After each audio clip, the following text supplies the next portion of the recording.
Maman, est-ce que je peux manger de tout? Mais oui, mon chéri.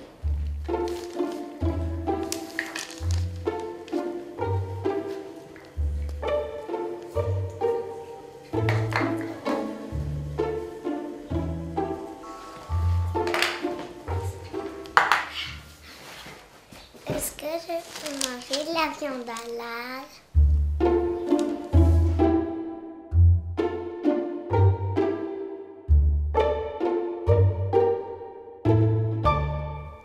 C'est quand je suis devenue française que j'ai compris que je transmettrais désormais la laïcité à mes enfants. Parce que les Français, la laïcité, ils l'ont dans le sang à ce qui paraît. Bon, bien sûr, il faut mettre un bémol pour les naturaliser comme moi et je ne sais pas exactement à partir de combien de générations la laïcité est inscrite dans les gènes. Mais il y a de l'espoir. C'est ça qui est bien avec la laïcité. C'est la chose la mieux partagée en France. Tout le monde est laïque. À gauche, laïcité ouverte, à demi ouverte, fermée. À droite. Je voudrais maintenant vous dire nos propositions pour réaffirmer le principe de la laïcité. À l'extrême droite. Aujourd'hui, il faut être sourd et aveugle pour ne pas s'apercevoir que c'est la montée de l'intégrisme musulman qui met en cause la laïcité. À l'extrême gauche. Mon parti, sous la houlette de M. Henri Peña-Ruiz et de Mme Pascale Lenouanic, va proposer une loi d'extension de la laïcité à des domaines où elle ne l'est pas encore. Mais est-ce qu'on parle bien tous de la même chose? C'est pourquoi nous devons tenir ensemble les deux bouts de la chaîne, assumer les racines chrétiennes de la France et même les valoriser, tout en défendant la laïcité, enfin parvenue à maturité. Voilà le sens de la démarche que j'ai voulu accomplir ce soir à Saint-Jean-de-Latran. Comment est-ce que l'État peut valoriser ses racines chrétiennes et défendre la laïcité en même temps? C'est là que je me rends compte que je suis une immigrée de la première génération, quand je ne comprends pas ces subtilités françaises.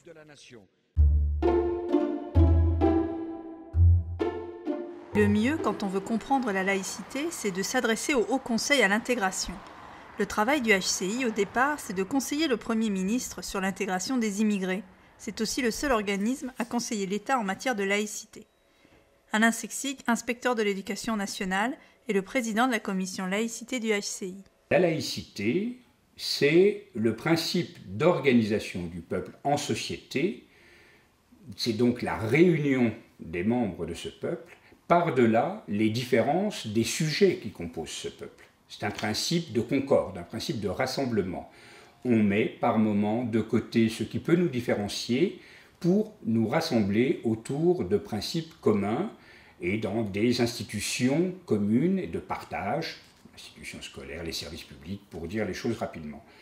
Séparation des églises et de l'État, distinction de ce qui relève de la sphère privée et de la sphère publique, de l'espace public. On ne fait pas la même chose selon qu'on est chez soi ou selon qu'on est dans un espace public ou dans un service public commun, partagé. Et enfin, c'est la liberté de croire ou de ne pas croire, c'est la liberté de culte, la laïcité aussi. Je comprends mieux. Le but de la laïcité, c'est de nous rassembler et qu'on soit tous égaux. La séparation de l'Église et de l'État et la neutralité du pouvoir, ça aussi j'ai compris. Mais il faudrait peut-être l'expliquer à Nicolas Sarkozy.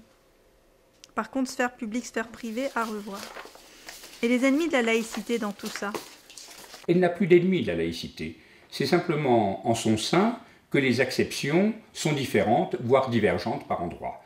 En 1989, par exemple, quand deux jeunes collégiennes au collège Gabriel Havès de Creil ont voulu entrer dans le collège et assister à des cours en portant ce qu'à l'époque on appelait un foulard, par la suite le voile islamique, beaucoup de ceux qui disaient « mais il n'y a pas de problème », enfin, nous disaient « mais c'est pas deux petites filles qui vont mettre à bas l'édifice de la République, enfin c'est un épiphénomène, c'est rien du tout, c'est même pas un détail, il n'y a pas de quoi s'arrêter à cela ».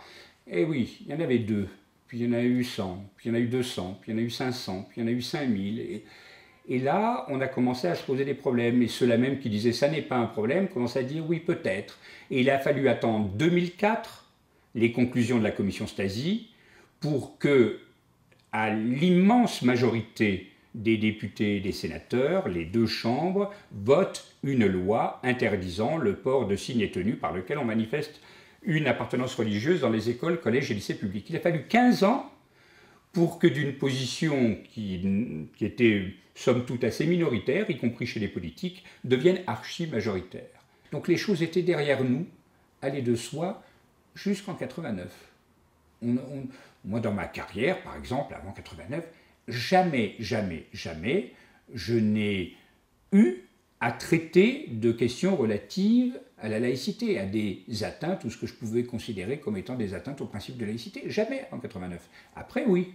Ah, 1989, vous vous rappelez l'éruption des foulards et de la laïcité dans nos vies quotidiennes. Et bien sûr, entre foi religieuse et fanatisme, il n'y a qu'une étroite frontière qu'il est parfois difficile à définir.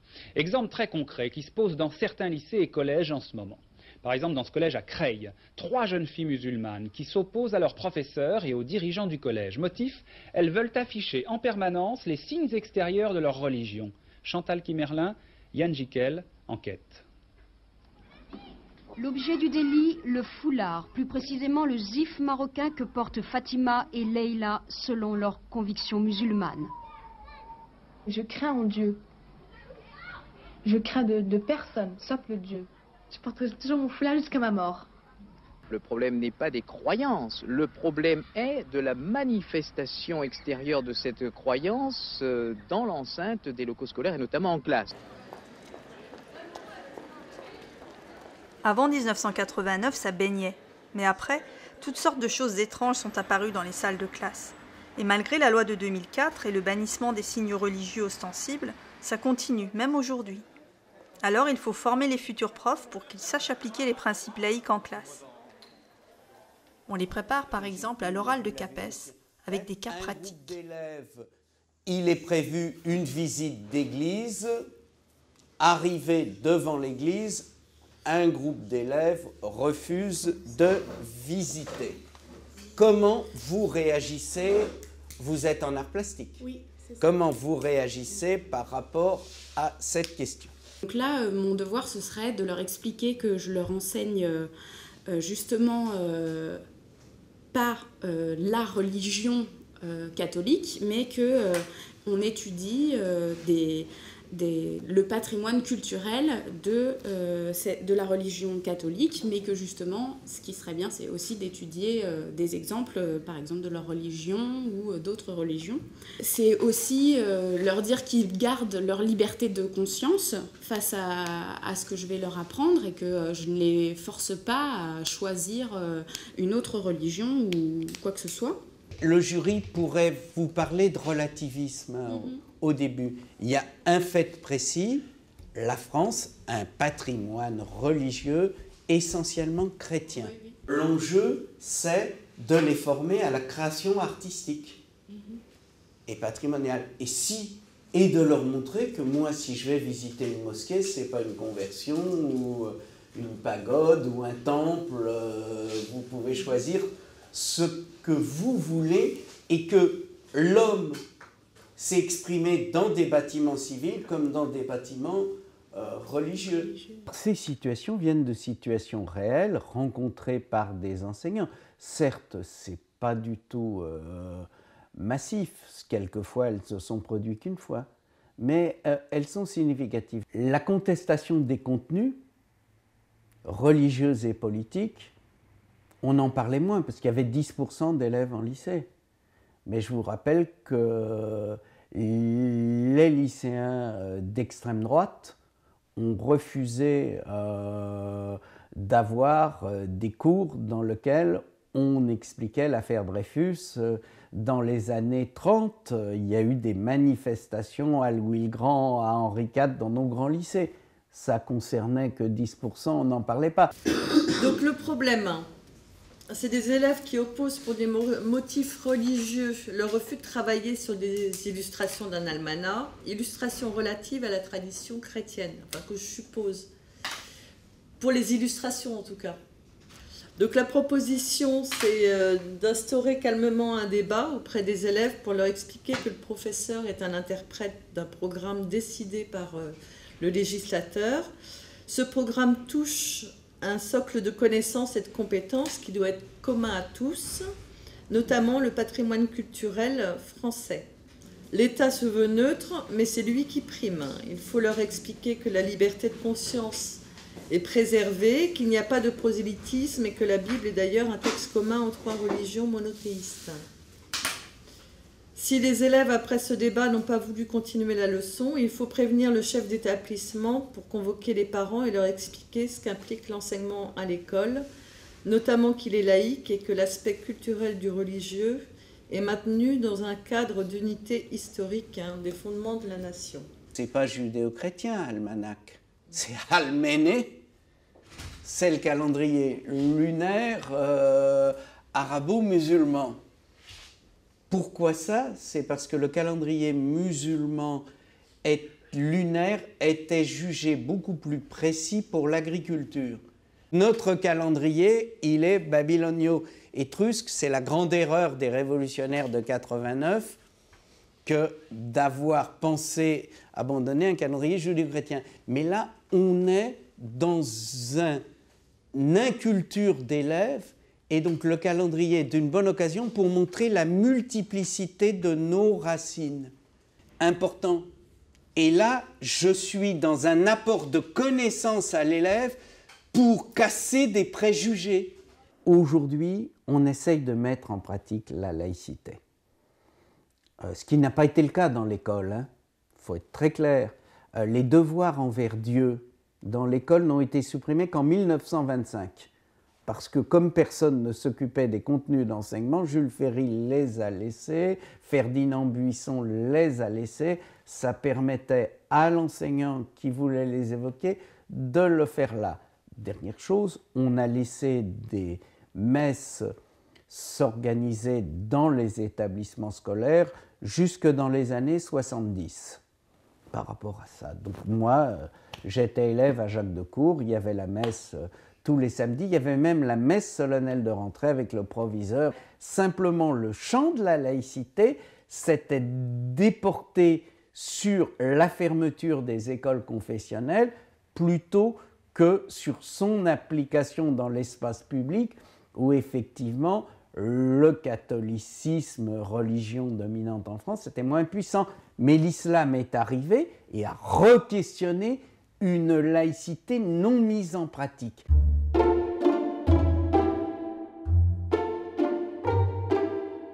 La laïcité est donc moins accommodante qu'elle ne l'était, ou plutôt les priorités laïques ont changé. Pendant plus d'un siècle, l'existence et le financement des écoles privées confessionnelles étaient remises en cause par le camp laïque. Aujourd'hui, l'État laïque interdit le port de signes religieux dans les écoles publiques, mais finance les écoles privées où cette interdiction ne s'applique pas. Bref, tout est en ordre, les profs sont formés, les élèves sont neutres. Et non, même si tout le monde est laïque, il y en a toujours qui le sont moins que d'autres. Et il va falloir y remédier.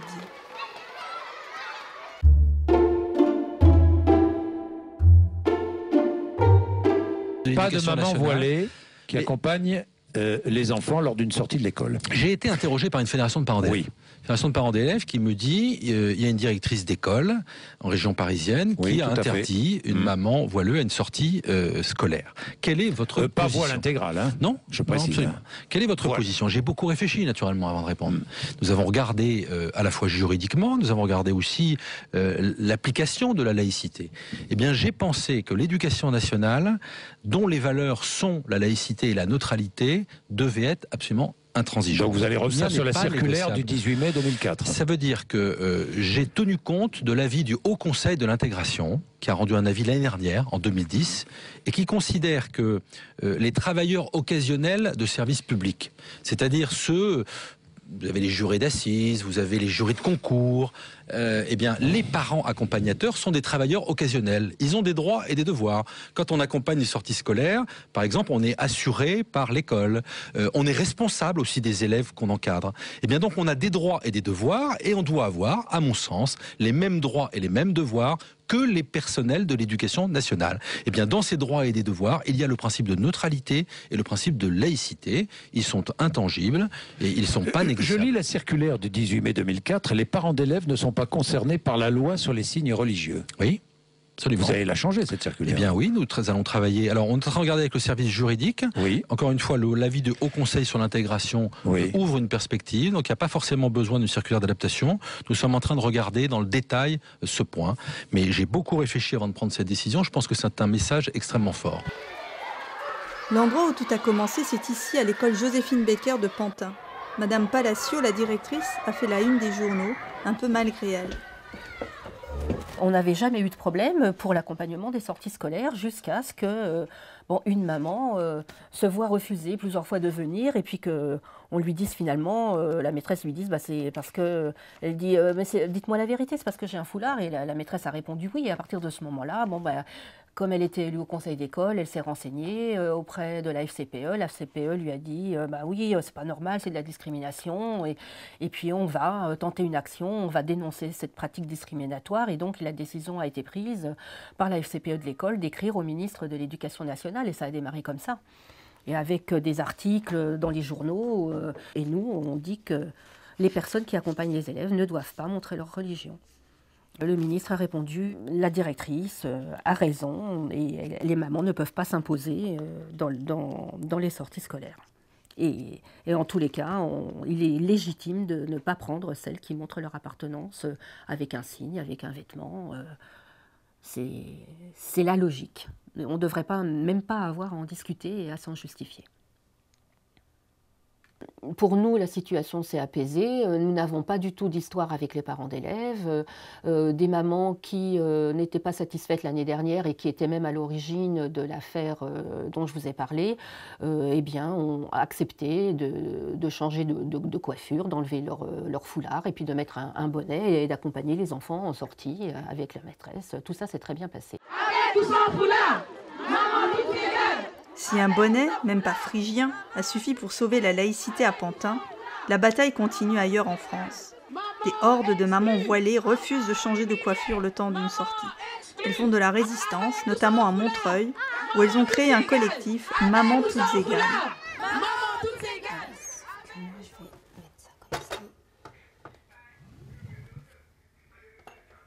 Vous comprenez maintenant pourquoi l'école, ils aiment bien quand on ramène des gâteaux, mais pour les sorties, ils veulent pas de nous?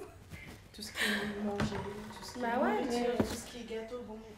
Ils nous renvoient à la cuisine. Voilà. Ils veulent soi-disant nous libérer. Non, mais ils veulent soi-disant nous libérer. Ouais, Zama, mais ils nous renvoient dans notre cuisine. On est des professionnels de la cuisine, c'est normal.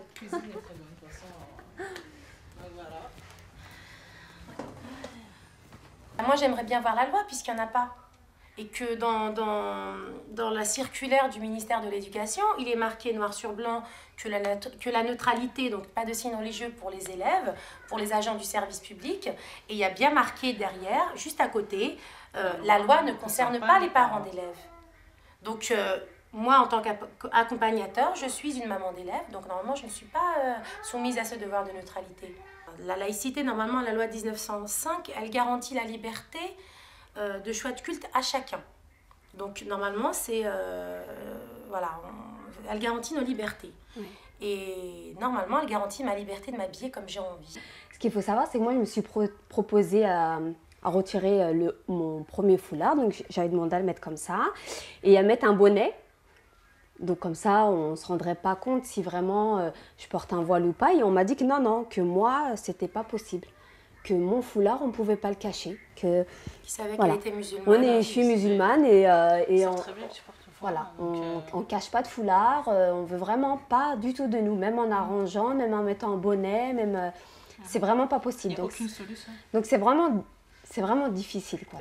Moi, ce qui me fait rire, c'est qu'il faut qu'elle porte un bonnet pour cacher sa religion. Les enfants, ils sont pas bêtes, ils la voient à la sortie de l'école qu'elle porte un foulard. Les enfants, entre eux, ils parlent, bah, la maman d'un tel, la maman d'un tel.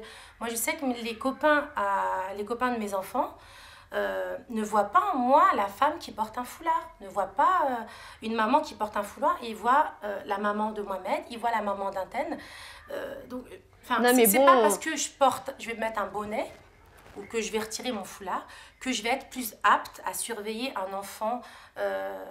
Et quand on participe aux sorties scolaires en maternelle, puisqu'il n'y a qu'en maternelle qu'on peut participer, malheureusement. Ouais. On parle pas aux enfants de religion. Attendez, je veux dire, je sors pas avec mon Coran à dire ah non, ça c'est mal, t'as mangé du porc, ah non c'est pas bien, tu vas aller en enfer.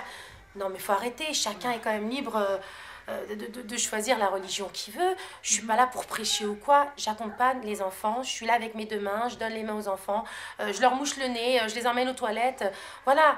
On a même eu une enseignante de CP qui m'a dit oui mais vous savez madame, il y a la maman de un tel, alors elle porte un foulard en bandeau, mais vous savez, je vois ses cheveux.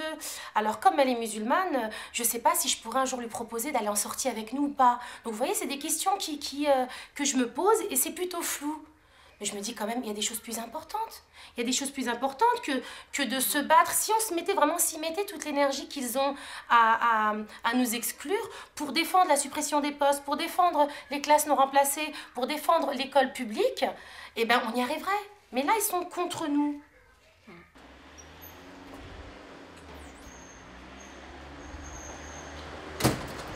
Là, ce qu'on va faire, c'est qu'on va passer quand même à l'état des lieux de ce qui se passe sur Montreuil. Le directeur a été clair avec nous, il nous a dit moi, j'accepte tous les parents. À partir du moment où il y a la sécurité, tous les parents sont admis. Mais ce serait aux enseignants de choisir si oui ou non on est des parents, accompagnateurs, ou on est des agents du service public. Donc en gros, les enseignants laïcards, nous n'en prenons jamais. Elles ont un rendez-vous donc, pour solliciter un positionnement donc, de la municipalité et si pas de positionnement, demander la déscolarisation des enfants de leur école. Elles en sont arrivées à ce point-là parce que là les enfants ils sont vraiment mal. Mais juste un truc à corriger, parce que quand on parle de déscolariser, c'est pas changer d'école, scolariser à la maison. Autant pour moi. Alors, dérogation, je voulais dire dérogation. Déscolariser, c'est autre chose. Alors, dérogation dans un premier temps, elles vont demander la dérogation dans un premier temps. Si elle est accordée, très bien. Si elle n'est pas accordée, elles vont demander la déscolarisation. C'est même pas une déscolarisation, l'enseignement à domicile, c'est ça? L'enseignement à domicile. C'est pas déscolarisé. Voilà. L'enseignement à domicile, donc, ou dans le privé. Voilà. Mais bon, on aimerait ne pas avoir à se retrancher sur le privé. Voilà. Moi, je sais que mes enfants m'ont dit que dans la cour, ils se faisaient traiter de musulmans, comme si c'était une insulte.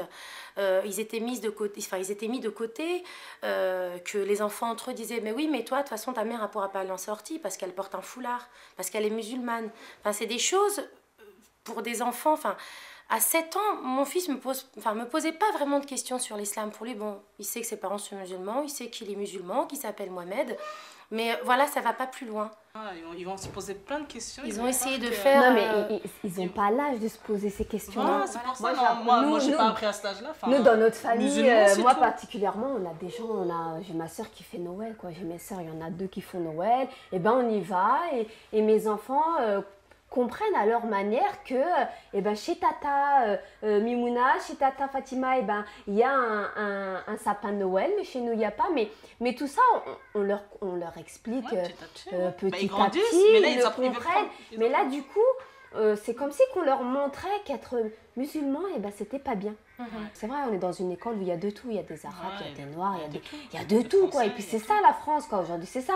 Moi, dans ma famille, il y a de tout. On a des Français, on a des Kabyles, on a de tout. Mais c'est ça le monde d'aujourd'hui. Et on ne veut pas que notre enfant ait peur quand l'enseignant lui dit la semaine prochaine, il va y avoir une sortie. Nous, on veut que notre enfant il soit content et que même s'il ne va pas demander à sa maman parce que sa maman a travail, qu'elle ne peut pas venir, quand même, à l'intérieur de lui, il va être content parce qu'il va se dire « Ah, ma maman, si elle avait pu, elle serait quand même venue. » Voilà, moi, c'est ce que je veux.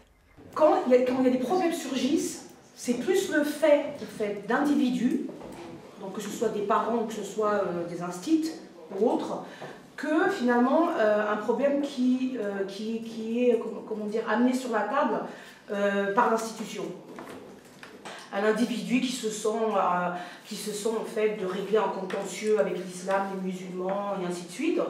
Mais quand même là, ce qu'on voit, je trouve, c'est au-delà de ça, c'est pas l'effet d'individu. Quand on dit, ce que dit l'inspection académique, que c'est aux enseignants de décider si des parents sont des agents du service public, agents du service public ou pas, c'est une vaste hypocrisie. En fait, ce qu'ils font, c'est que comme s'il y avait vraiment une circulaire qui le disait, elle serait attaquée pour discrimination, et ils font pas de circulaire.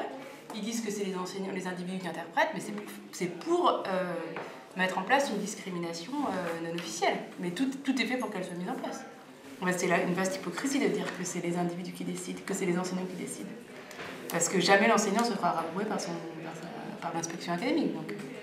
Enfin, pour moi, c'est pas une question d'individu, c'est vraiment ce qui leur permet d'agir ainsi, c'est bien les débats publics, et il y a quand même une porte ouverte par justement les propos de Guéant et puis de Châtel.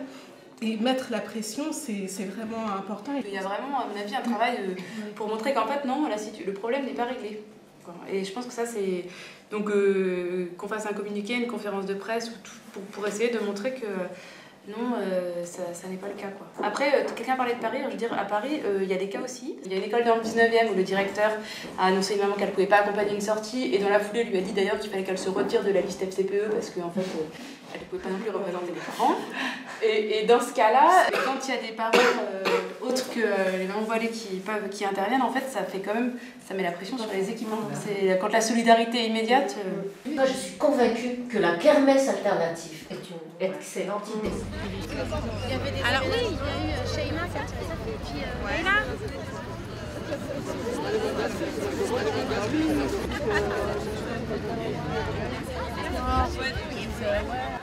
Luc Châtel, qui ne dit rien, pour l'instant en tout cas, de cette décision du tribunal administratif de Montreuil en Seine-Saint-Denis.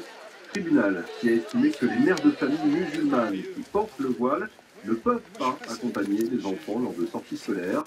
Les magistrats ont rejeté le recours déposé par la mère d'un élève de l'école Paul Laforgue à Montreuil.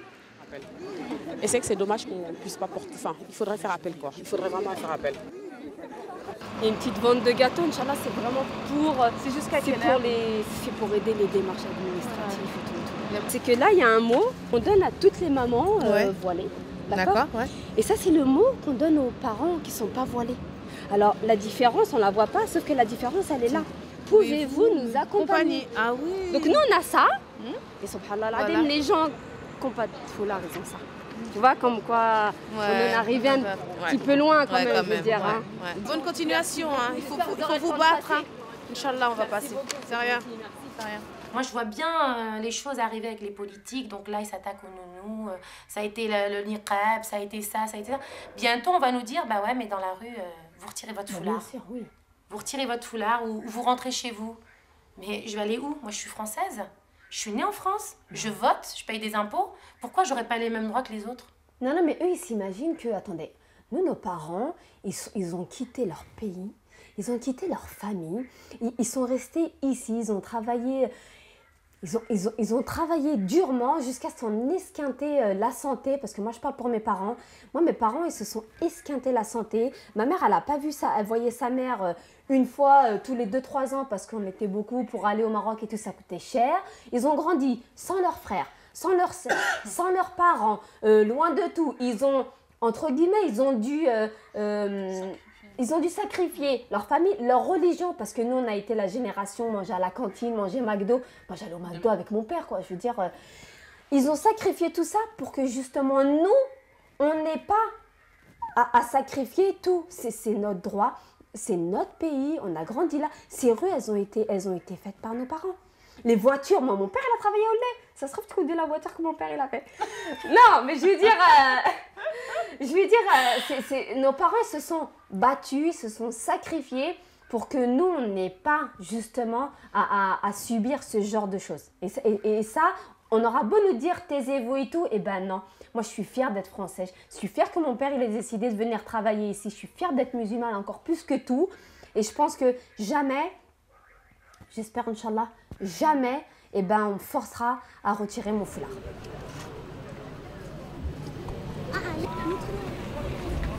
Oh là là, la passe. Il était fou. Les signes religieux sont jamais que le premier moment d'autres qui annoncent des durcissements de comportement. Qui aujourd'hui, de par le monde, réclame que les femmes portent le voile? Qui? Quel régime? Et cela s'accompagne de quelles pratiques au quotidien dans les relations sociales? Qu'on réponde à cette question. On nous disait, de jeunes filles, ça ne prête pas à conséquence. On a vu que ça augmentait et que ça touchait à d'autres questions que les seuls signes. Si réellement ça a si peu d'importance que ça ne devrait pas plus en avoir pour celles et ceux qui le revendiquent. Pourquoi devrions-nous considérer, nous, que ça n'a pas d'importance, nous qui voulons faire appliquer le principe de laïcité, si ceux qui le portent nous disent « Ah, mais si nous ne l'avons pas, si nous ne le portons pas, c'est comme si on nous niait, purement et simplement. C'est comme si nous étions nus. » Alors nous, il faudrait qu'on considère que ça n'a aucune importance, quand les personnes qui le revendiquent considèrent que ça a plus d'importance que leur vie même, que ça englobe leur vie même. Il y a quand même là une contradiction qu'il faudrait lever. Et nous disons simplement, libre à chacun, encore une fois, de penser ce qu'il veut, dans sa sphère privée, dans son lieu de culte, mais autre chose est de dire et de se présenter en tout lieu en disant « Vous pouvez de toute façon dire ce que vous voulez, vous pouvez raconter ce que vous voulez, ce que je pense est plus fort et me protège même contre ce que vous pouvez me raconter. » Ça n'est pas rien qu'un voile, par exemple, bouche les oreilles, en général.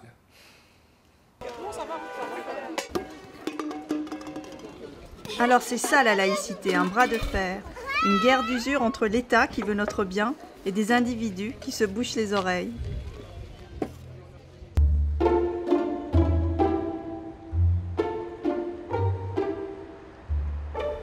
Sur les traces de cet État qui nous émancipe en nous montrant la voie de la raison, je me retrouve à Saint-Nazaire, ville rouge, dans une région catholique.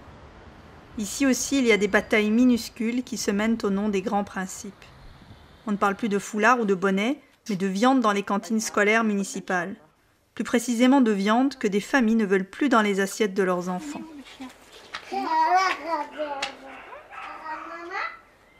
C'est parti donc de février 2011, quand la directrice de la garderie de ma fille, qui a 2 ans et demi, Sarah, m'a annoncé qu'elle pourrait plus manger à la cantine, donc parce qu'ils avaient reçu des directives de la part de sa hiérarchie, donc la municipalité, qu'ils devaient servir de la viande obligatoirement dans l'assiette de mon enfant. Donc à partir de ce moment, ma fille voulait y manger, mais je ne pouvais pas parce que je suis musulmane. Et mes enfants mangent de la viande halal. Donc concrètement, ce que l'on demande, c'est tout simple. C'est que nos enfants mangent avec les autres enfants, avec les copains, copines, les mêmes menus, mais en ne mettant pas la viande dans l'assiette. On m'a dit non, on va servir de la viande à tous les enfants sans exception. Je lui dis ouais, mais mon fils il a 2 ans, donc il ne comprend pas, il va la manger. Elle fait mais ça c'est pas notre problème, on est obligé de servir les enfants. S'il mange la viande, eh ben, on va pas lui enlever et c'est comme ça. Voilà. Et donc, de toute façon, même si l'enfant est en capacité de dire mais je mange pas voilà, parce si je que mange c'est pas la viande de ma maison. Voilà. On lui mais donne, on essaie va quand le même faire de goûter quand même le morceau de viande parce qu'il faut goûter. Parce Voilà. que c'est marqué dans la charte du Faut restaurant goûter. scolaire de goûter. Nous, on leur explique quelque chose à la maison, voilà, clair, net et précis. Et à la cantine, on leur dit un autre discours. Donc les petits, ils sont perdus, quoi, en fait. Au final, ils sont vraiment perdus. Donc après, ils veulent plus, ils sont en pleurs, on veut plus aller à la cantine. Mais bon, moi, nous, on est obligés de les mettre parce qu'il y a des mamans qui travaillent. Il y en a, elles font des démarches pour aller travailler. On n'a pas le choix, en fait.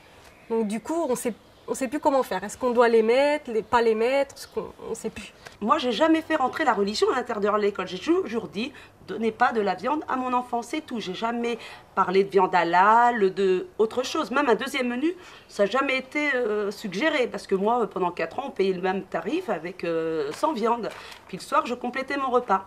On a fait un courrier avec les mamans qui faisaient partie du collectif SOS Assiette. Et le MRAP est intervenu en tant que médiateur pour nous faciliter une rencontre avec les élus de la mairie.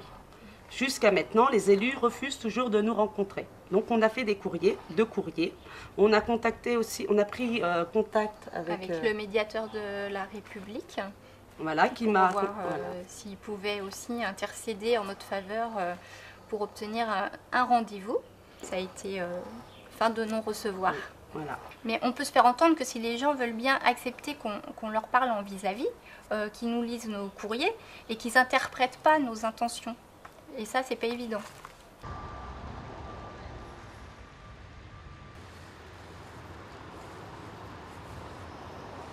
Le MRAP est saisi parce que c'est bien des familles musulmanes qui veulent qu'on respecte leurs traditions, et puisqu'on ne veut pas servir de viande halal, elles ne demandent pas de viande. C'est ça la chronologie. Nous proposons systématiquement un plat de substitution lorsqu'il y a de la viande de porc. Nous considérons en tant qu'élus que la mission de la restauration scolaire, c'est de fournir des repas équilibrés et qu'il y ait un apprentissage au goût. Nos menus sont équilibrés, ils respectent le plan nutritionnel, ils sont composés de viande, de poisson, et nous ne souhaitons pas répondre à des demandes individuelles. Nous respectons la liberté religieuse, mais celle-ci s'applique dans la sphère privée. Par exemple, quand l'Église catholique nous demandait de servir du poisson le vendredi, nous avons, c'était dans les usages, mais nous avons progressivement supprimé cet usage-là, et il n'y a plus de poisson systématiquement servi le vendredi. Et donc l'Église catholique a compris notre démarche et ne revendique plus rien de ce côté-là. Donc à partir de ce moment-là, ce que nous disons, nous l'appliquons à toutes les religions. Dans la loi de séparation des églises et de l'État, la liberté de culte, c'est pour autant que ça ne provoque pas de désordre dans la sphère publique. Et là, ce serait de nature à le faire, puisqu'on a des réactions de parents qui disent « si vous acceptez de servir des repas sans viande parce que des familles musulmanes vous le demandent, alors nous, on fera nos propres demandes ». Et on sent qu'on va crisper tout le monde. Si on répond à tout le monde, on va avoir des petits groupes qui vont s'installer dans nos cantines, des petits groupes dont on aura des effets dans la cour d'école et ensuite dans les écoles. Donc, pour respecter tout le monde, on ne tient compte de personne. Certes, c'est une manière de voir la laïcité, aveugle comme la justice, tranchante comme la vérité. Mais est-ce la bonne? Oui, je te remonte un petit peu, attention.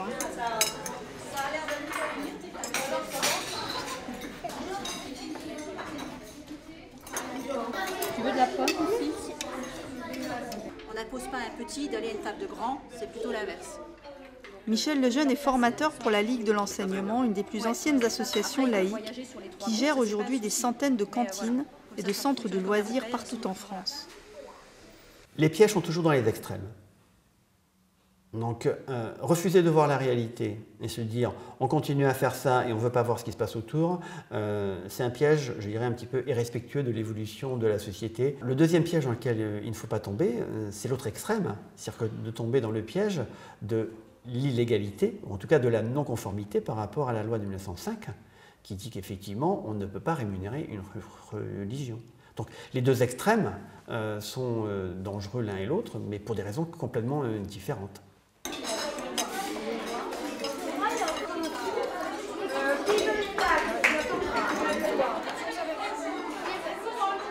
À la Ligue, on préconise quand c'est techniquement possible des menus sans viande en complément des menus traditionnels.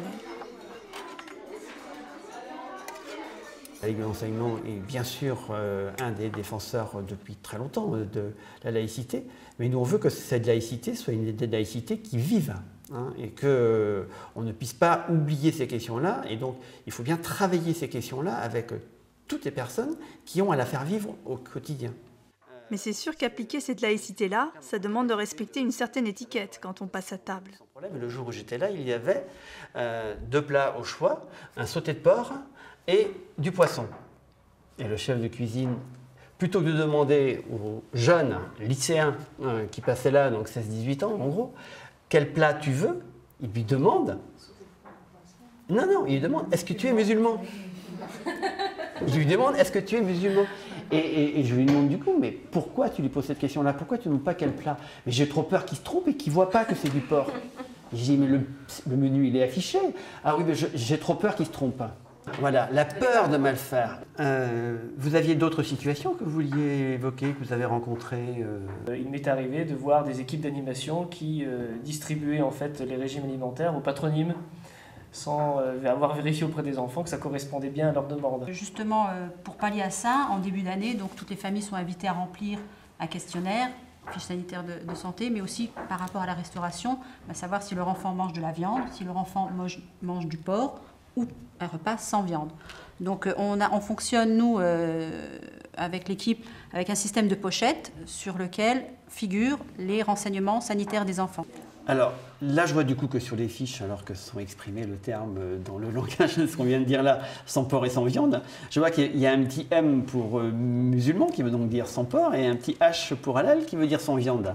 Est-ce qu'il ne vaudrait pas mieux tout simplement mettre SP pour sans porc, hein, simplement SP sans porc et SV pour sans viande, et comme ça on ne stigmatise pas par rapport à l'origine justement, donc parce qu'on peut manger du sans viande parce qu'on est végétarien, parce qu'on est d'une religion asiatique ou d'origine asiatique, ou tout simplement par choix personnel. Qui veut des pâtes?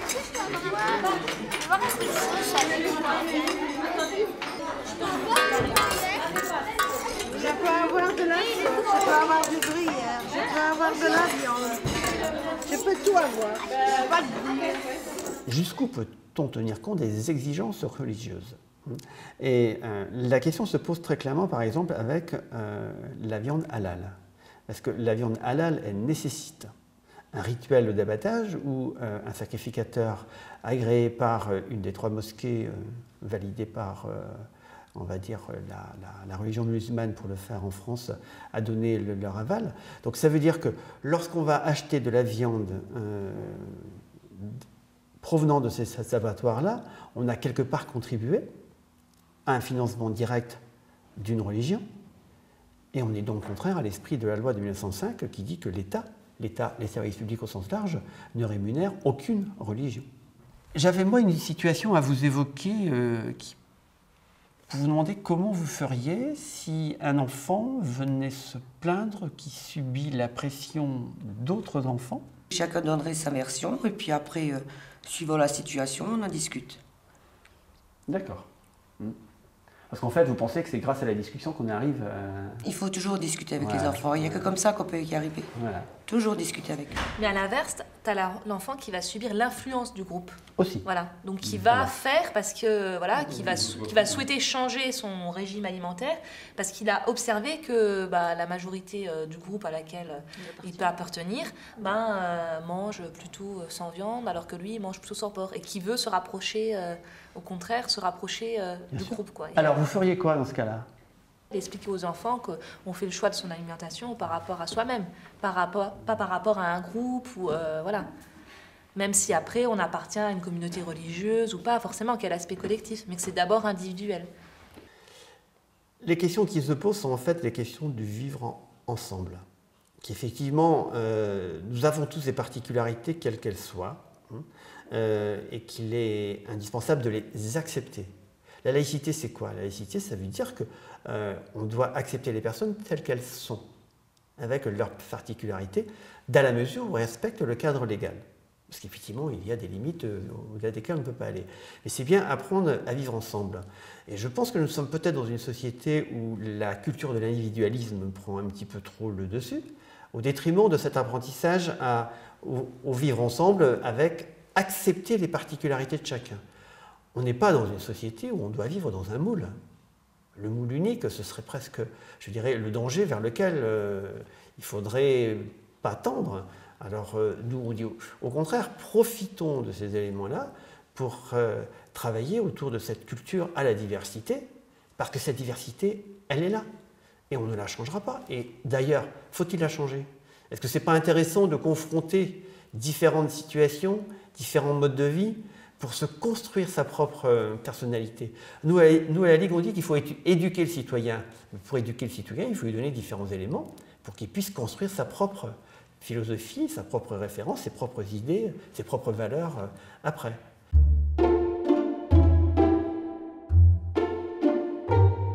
un conseil des prud'hommes sous haute surveillance policière et médiatique. En cause, le licenciement de la salariée d'une crèche associative, avec en toile de fond le débat sur le port du voile islamique. Fatima Afif était éducatrice de jeunes enfants dans la crèche Babylou, située au cœur d'une cité sensible des Yvelines. Fin 2008, elle revient d'un congé parental de 5 ans et refuse d'enlever son voile. C'est le soulagement pour la direction de la crèche Babylou. L'association n'aura pas à payer les 100 000 € de dommages à intérêts réclamés par la salariée licenciée. Celle-ci est déboutée de l'ensemble de ses demandes. Le Conseil des prud'hommes de Mantes-la-Jolie estime que son licenciement n'a pas été abusif. Elle n'avait pas à porter le voile dans une crèche privée, car le règlement intérieur interdit le port de tout signe religieux distinctif. L'employé a donc bien commis une faute grave, mais surtout cette décision va faire jurisprudence. C'est une victoire pour les principes de la laïcité, pour le vivre ensemble, pour la neutralité religieuse que toute entreprise pourra donc imposer à compter d'aujourd'hui. En 2011, le jugement dans l'affaire Babylou est une première. Il semble désormais autoriser les entreprises privées à exiger la neutralité religieuse de leurs salariés, sans justification, en l'inscrivant simplement dans leur règlement intérieur. C'est une première parce que jusqu'à maintenant, une société privée ne pouvait pas restreindre la liberté religieuse de ses salariés, sauf dans un nombre de cas limité. J'ai la feuille d'arrangement pour la formation. Ok, ça marche. Bon, je vais l'arranger. Ok, super, merci. C'est le travail d'Inès d'Auvergne d'expliquer ce cadre législatif et réglementaire. Et les salariés de l'association IMS entreprennent pour la citer. Le rôle de l'IMS, c'est d'accompagner les entreprises adhérentes de notre association dans la mise en place de leur politique de diversité et de prévention des discriminations. Et depuis 4 ans, on s'intéresse plus spécifiquement à l'un des thèmes de la diversité, qui est la gestion de la diversité religieuse. Chaque personne en France est libre de croire ou de ne pas croire et de croire en absolument ce qu'elle veut, quand bien même elle serait l'unique représentant d'un mouvement religieux qu'elle aurait décidé de créer la veille.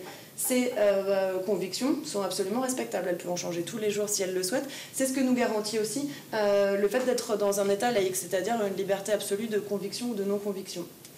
Après, la liberté de pratiquer et de manifester ses convictions religieuses, c'est une liberté qui peut être restreinte sous un certain nombre de conditions dans l'entreprise.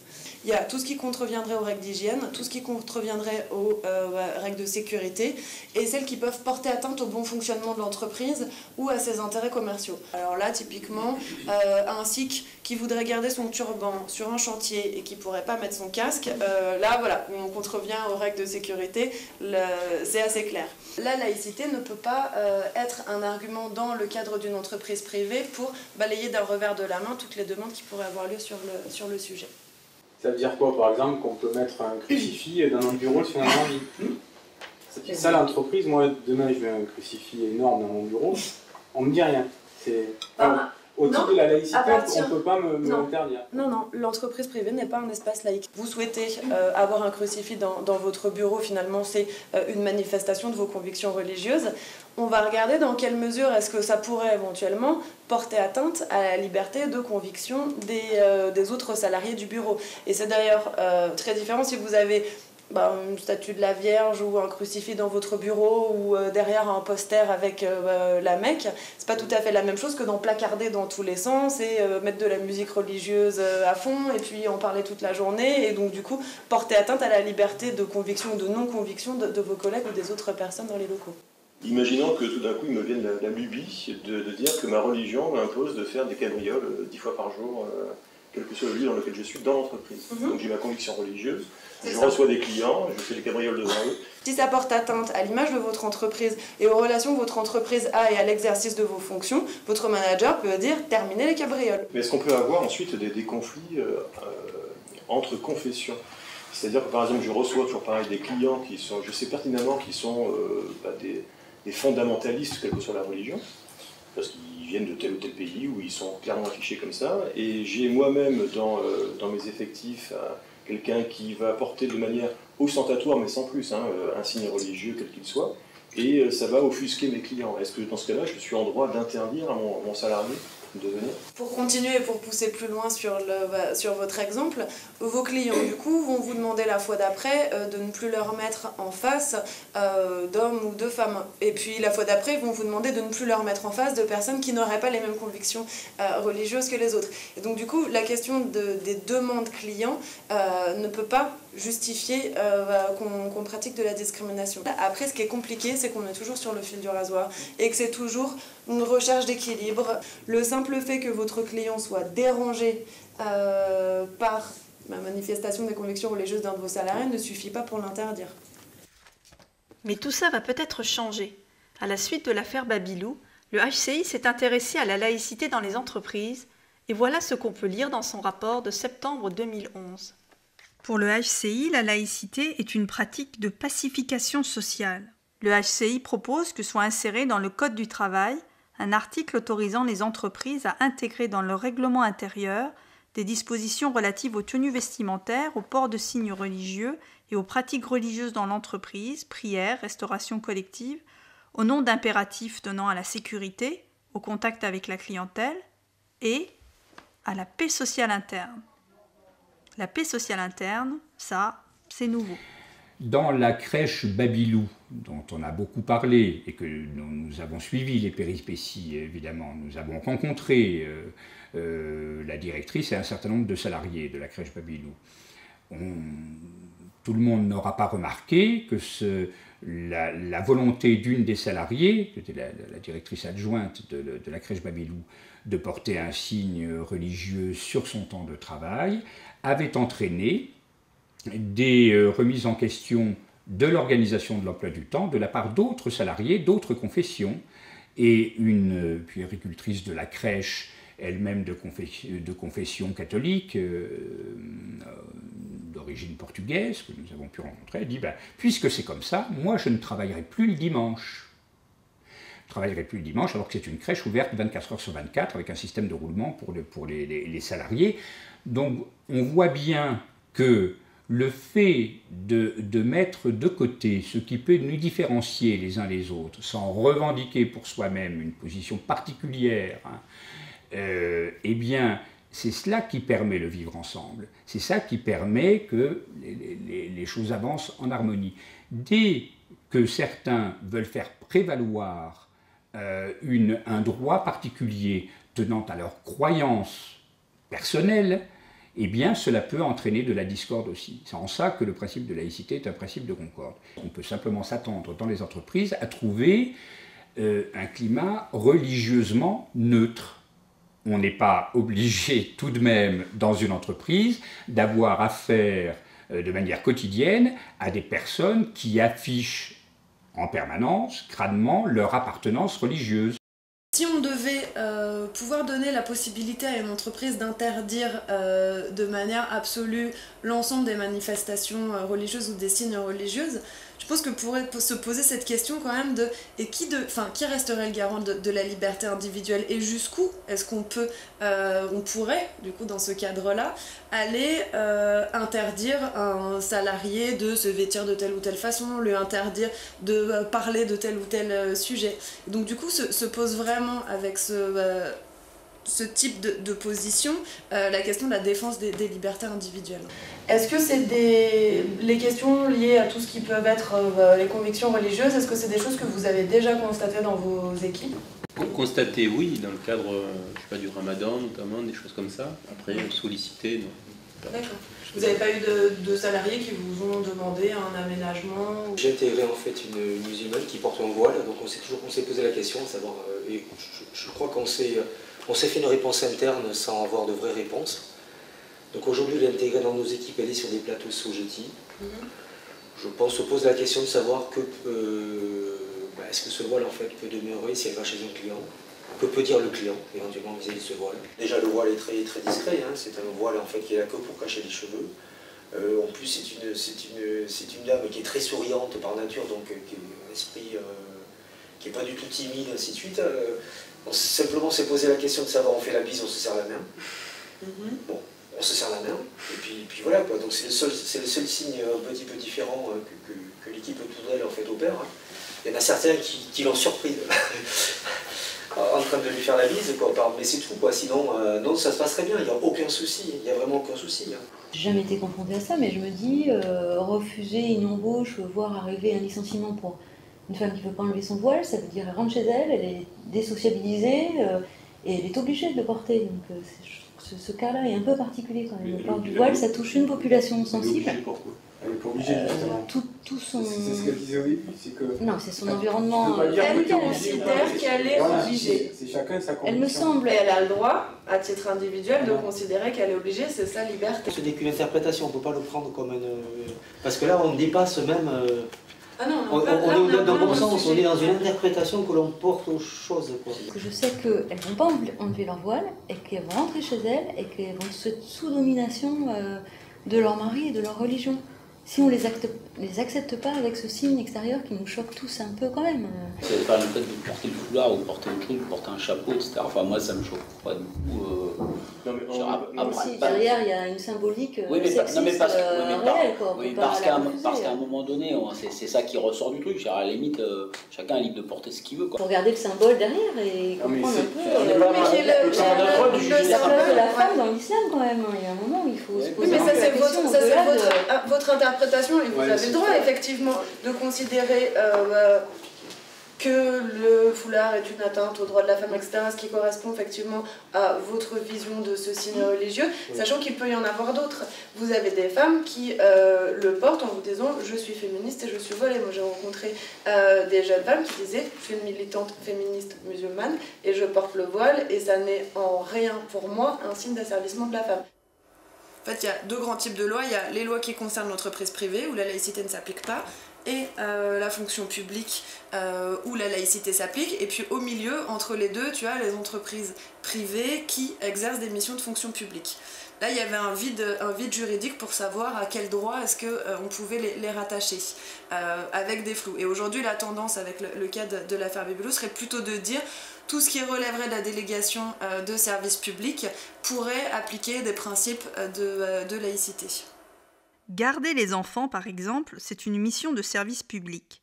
Alors, le Sénat, à majorité de gauche, a décidé de voter en janvier 2012 une loi qui étend l'obligation de neutralité aux crèches privées non confessionnelles et même aux assistantes maternelles travaillant à domicile. Chaque famille doit pouvoir être assurée de la neutralité et de la laïcité des personnels qui prennent soin de leurs enfants. Je voudrais aussi indiquer que ces dispositions ne sont pas des dispositions de contrainte, ce sont des dispositions de transparence. Il est parfaitement licite d'accompagner l'accueil et l'éducation de l'enfant d'un message religieux. Il est en revanche une condition élémentaire d'exercice de la liberté de le dire et de ne pas le dissimuler. Or, nous sommes un certain nombre à savoir que ceci se produit, dans le cas en particulier des assistantes maternelles.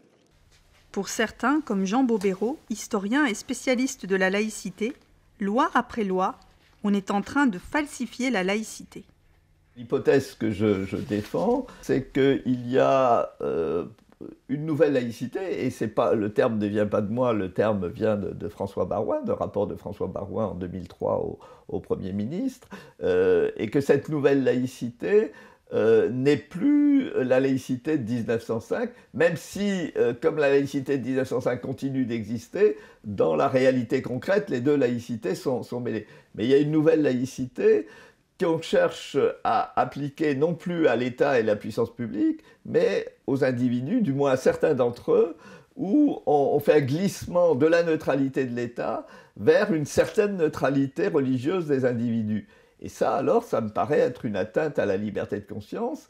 Et les dernières mesures qui ont été adoptées au début de 2012, en tout cas, montrent que, justement, la Ligue des droits de l'homme, la Ligue de l'enseignement et la Libre Pensée, qui sont trois grandes organisations laïques créées, justement, à la fin du XIXe siècle pour promouvoir la laïcité et qui ont été actives, évidemment, dans les débats en 1905, protestent contre les mesures qui veuillent imposer une certaine neutralité en matière de religion à certains individus.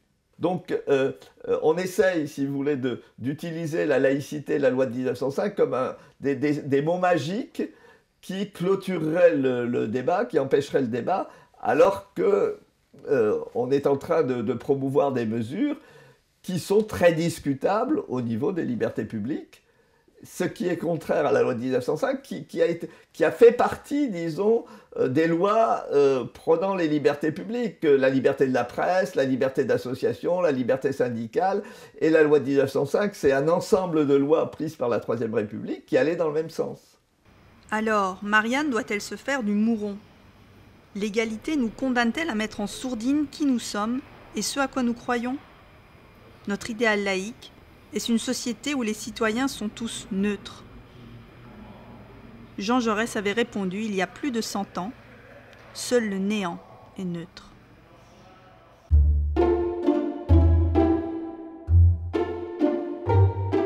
On ferme les yeux et on rouvre les yeux et on n'est plus au 21e siècle, on est au 10e siècle. Et il n'y a rien autour de vous de ce qui existe aujourd'hui.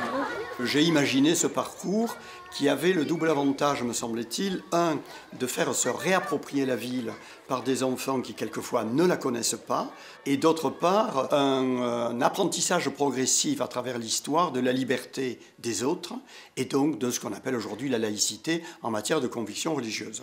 On est sur la place où se trouvait la grande église de Montpellier, Notre-Dame-des-Tables. D'ailleurs, vous voyez, là, regardez sur la vitre, avec un clocher puis une grande tour. Mais l'église où elle est, elle a disparu. Et demain, on comprendra pourquoi elle a été détruite pendant, écoute, des guerres de religion. Et on va aller dans un quartier où habitaient des gens qui n'étaient pas les chrétiens. Qui ça pouvait être? Les chevaliers. Alors, les musulmans, il n'y en avait pas. Non, les chevaliers, ils étaient croyants chrétiens. Les paysans, ils étaient chrétiens. Les juifs, qu'est-ce que c'est les juifs? Les juifs, c'est comme des gitans. Non, c'est pas comme des gitans. C'est comme des Français et des musulmans. Voilà, c'est-à-dire, qu'est-ce qu'ils ont de particulier les juifs? Ils ne sont pas chrétiens. Et qu'est-ce qu'ils croient? Ils croient à la religion et à Dieu. Ah, je ne crois pas qu'ils croient à la Vierge Marie. Ils croient qu'à Dieu, c'est une religion, oui. Ils croient à Dieu, mais ils ne croient pas que Jésus est le Fils de Dieu. Ils attendent le retour de Jésus. D'accord? Alors, comme ils n'étaient pas chrétiens, les Juifs étaient mis à part dans le Montpellier. Vous trouvez que c'est normal? Oui, c'est normal. Ils se battaient pour Dieu. Avant, c'était normal. Mais... Ma religion est mieux que la tienne. Avec la nature, sinon je te tue. Qui disait ça? Que la religion, notre religion, c'était la meilleure? C'est les chrétiens. Les chrétiens. Les seigneurs. Comme dans les chrétiens, il y avait les protestants et les catholiques. Mais ça, on le verra demain, les protestants et les catholiques. Pour le moment, on est au Moyen-Âge, il n'y a que des catholiques et ils pensaient que leur religion, c'était la seule vraie. Alors, on va aller à l'endroit où vivait la communauté juive. Vous allez apprendre des choses. C'est des juifs, alors c'est juif. Et non, juif au féminin et juif au masculin. La communauté juive. Voilà, ils venaient de Palestine. Qu'est-ce qui vous frappe dans cette représentation de ce juif et de l'autre qui est là-bas? Regardez. Qu'est-ce qu'ils ont de particulier? Ils portent sur le costume un badge qui est cousu en tissu, qu'on appelle la rouelle. Quand on voit quelqu'un qui, sur son costume, a ce morceau de tissu rond, on sait que c'est un juif. D'accord? À l'époque, juif. À votre avis, pourquoi on obligeait les juifs à porter ce signe distinctif? Ils ont le droit de ne pas être chrétiens. Pour qu'ils connaissent que c'est juif. Pour qu'on reconnaisse, parce que s'ils n'avaient pas ça, on ne reconnaîtrait pas. Pourquoi il fallait reconnaître les juifs? Sinon après on va les mettre en... Oui, mais pourquoi on veut savoir? Si tu croises quelqu'un, tu as besoin de savoir s'il est juif ou pas. Oui. Les chrétiens après ils vont faire nana. Ah, et donc par exemple, ils ne pouvaient pas épouser une chrétienne. Est-ce que vous trouvez que c'est normal? Il a le droit. Pourquoi il ne peut pas épouser? Parce que c'est des juifs. Eh bien, mais s'il a envie d'épouser une chrétienne, c'est son problème. La chrétienne, son père va l'obliger à ne pas se marier, voilà. Mais pourquoi son père l'obligerait à ne pas se marier? Parce que c'est des juifs. Ils sont pas de la même famille. Mais attends, On peut épouser quelqu'un qui n'est pas de la même famille, tu peux épouser quelqu'un qui est américain, quelqu'un qui est chinois. Pourquoi tu ne peux pas épouser quelqu'un qui est juif? Alors, est-ce que vous trouvez que c'est normal que les juifs ils doivent rester entre juifs, les chrétiens entre chrétiens? Non. Tu trouves? Non. Ça veut dire qu'il ne faut pas épouser quelqu'un d'une autre famille. Je suis un peu comme un grand-père qui ferait faire un tour dans une ville et qui raconterait des histoires. Donc je peux me permettre, n'ayant pas le statut d'autorité d'un maître à l'école, de dire des choses qui peut-être seraient perçues autrement, alors que ce serait identique, dit par un maître dans sa fonction à l'intérieur de la classe d'enseignant. Par exemple, je peux aborder beaucoup plus librement en décrivant les sites que nous traversons, ce qu'est une église, ce qu'est une synagogue, ce qu'est un lieu religieux ou ce qu'est un pèlerinage, sans être taxé de vouloir faire passer quelque chose. Ça fait partie, je dirais, du jeu. Alors, j'espère qu'on va nous ouvrir. Attendez. Alors, attendez. Est-ce que c'est là qu'il faut appuyer? Ne criez pas. Alors, on va descendre des marches d'escalier pour arriver en sous-sol. Et en fait, c'est un clin d'œil à l'histoire, puisque nous allons descendre 8 siècles. Écoutez. On va descendre 8 siècles avant. Montpellier, c'est une ville, effectivement, d'effervescence intellectuelle, où il y avait énormément de peuples, de culture et de religion. Et c'est ce qui a fait la force de Montpellier.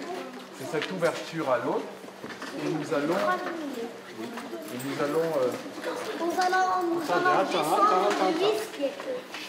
Attends, attention. Alors, faites attention aux marches, les enfants. Doucement. Vous suivez, monsieur. Il y a les prisons, il y a les prisons. Non, voilà. Ah, il y a les donjons. Vous êtes dans la salle vestiaire où les juifs se déshabillaient. Alors il y avait des horaires pour les hommes et des horaires pour les femmes. Ce n'était pas effectivement ensemble qui pratiquaient cette purification.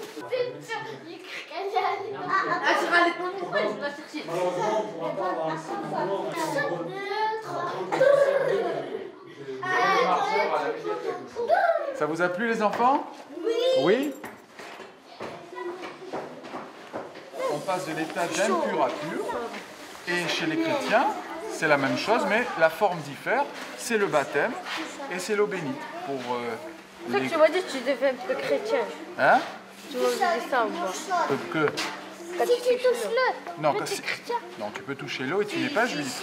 Parce que là, il ne s'agit pas de christianisme mais de judaïsme. Mais il y a de l'eau sur la porte. Mais c'est l'humidité, ça. Mais même si tu touches l'eau dans une vasque, tu sais, dans les églises, tu ne deviens pas chrétien pour autant. Si je vais me laver les mains dans une mosquée, je ne deviens pas musulman. Il ne faut pas penser que l'eau a un pouvoir magique. Elle n'a de pouvoir que si tu penses, si tu crois qu'elle t'aide à t'enlever tes péchés. Alors si tu es musulman, tu le fais avant d'entrer dans la mosquée, normalement il y a un endroit pour se laver. Tu ne crois pas ça parce que tu vas me dire si tu crois. Je ne sais pas ce qu'il croit lui. Je dis si tu crois, ben, ça n'a aucun sens. Sinon c'est que de l'eau. Voilà. Alors ce qui est clair, c'est que ces enfants, ils ont déjà un passé. Ce passé, il est un passé familial, un passé d'une origine. Ils reviennent l'été dans le pays d'où les grands-parents étaient originaires, ou les parents, et ils ont une vision souvent un peu fantasmée de ces origines, de cette préservation. Deuxièmement, comme ils font partie de groupes défavorisés, les seuls lieux où ils peuvent se retirer et où là on ne peut pas leur enlever leur particularité, c'est précisément ce lieu de la religion, mal comprise d'ailleurs la plupart du temps, ou mal transmise, mais ce lieu de la spécificité, du costume, de ce que l'on mange, des prières ou des attitudes que l'on a. Donc l'objectif n'est pas de leur dire que c'est exclu de notre société, que c'est tout à fait admissible, comme il y a des juifs, comme il y a des chrétiens et comme il y a des gens qui ne prient pas et qui sont athées. L'objectif est donc de leur dire, vous n'êtes pas interdit de séjour avec ces pratiques-là. Mais dans un certain nombre de cas, il faut admettre que d'autres n'ont pas les mêmes pratiques. Donc il faut trouver un moyen de vivre ensemble sans que l'un essaie d'avoir l'autorité sur l'autre. Je pense qu'en effet, c'est comme ça que ces enfants peuvent être un peu distanciés par rapport à leur famille et par rapport à leur culture d'origine. Et je crois que, pour faire un peu pédant, la laïcité, c'est toujours une abstraction, mais au sens du mot latin abtraere, tirer en dehors. Il faut sortir de notre village, il faut sortir de notre famille. Ça ne veut pas dire qu'on la renie, mais il faut voir qu'il y a d'autres choses qui existent.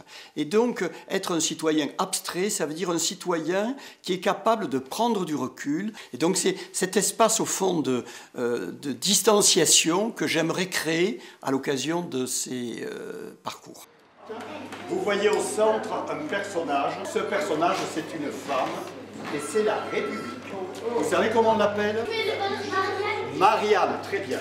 Parce que Marie-Anne, c'était les deux prénoms les plus utilisés à l'époque. On l'appelle Marianne. À droite, regardez de la Marianne, sur un piquet, qu'est-ce qu'il y a au bout? Assieds-toi. C'est un chapeau. C'est un chapeau. Mais comment il s'appelle ce chapeau? Je vous l'ai dit tout à l'heure. Écrivez-le. Un bonnet phrygien. Ça veut dire le bonnet qu'on portait en Phrygie. La Phrygie, c'est une partie de la Grèce.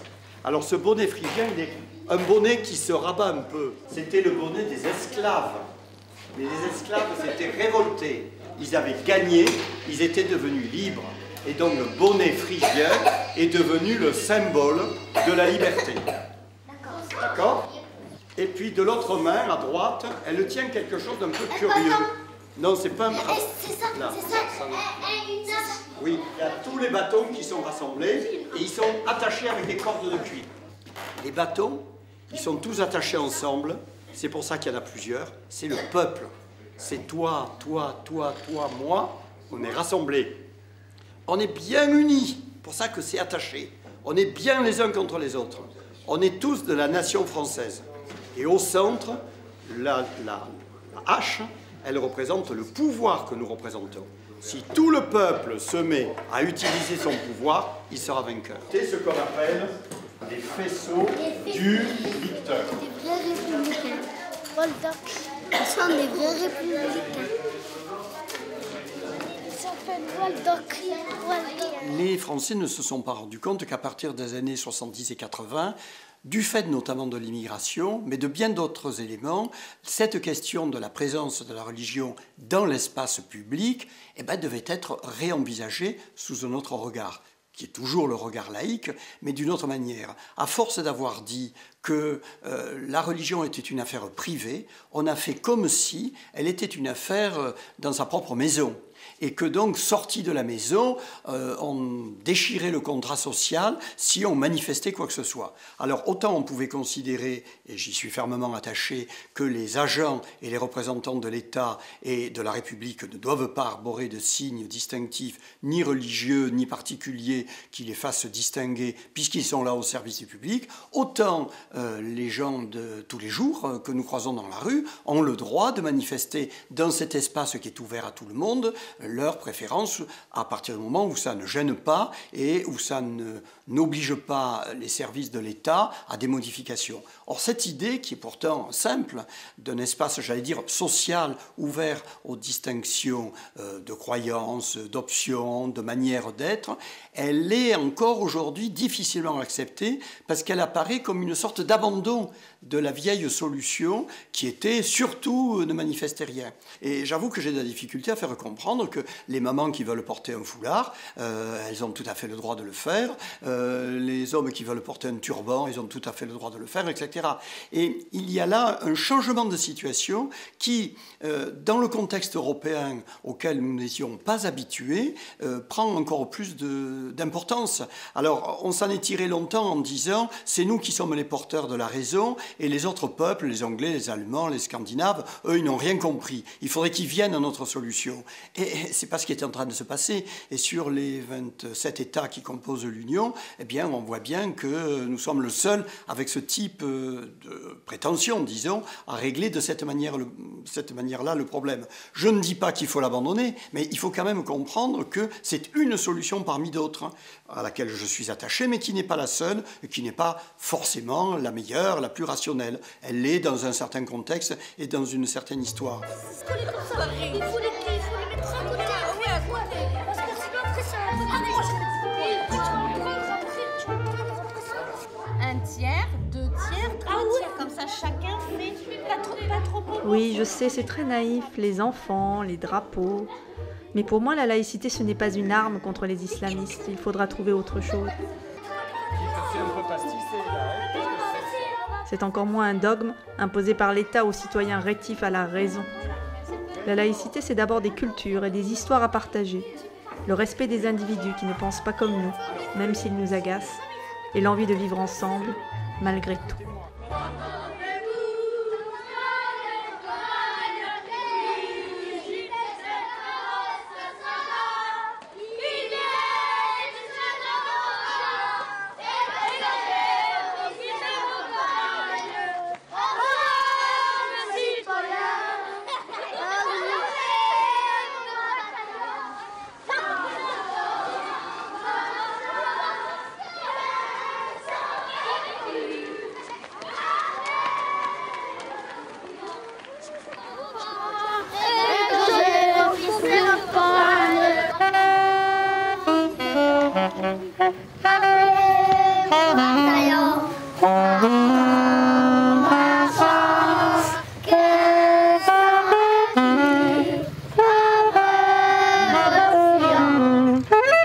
Oh